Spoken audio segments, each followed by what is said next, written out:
Subscribe Prudent social media channel and press bell icon for latest notifications.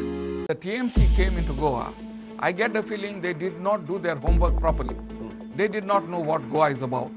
That Goa is radically different from the rest of the country, at least in politics and in other aspects also. They relied entirely on Luiz Falero, who, as I have always been saying, has lost his credibility in Goa.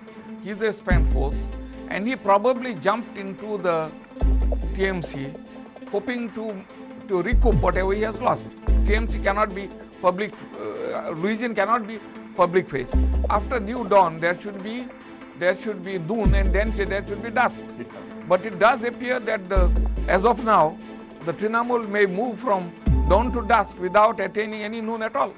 All guess and all bakwas is something which I could say about the TMC. The TMC, which we thought that would come with a full force, finally we realize it has already become a spent force. TMC has never been on the field, neither in terms of understanding people's needs, neither in terms of echoing their aspirations, neither in terms of working on the practical field. And now we have not seen anything happening even at the organizational level.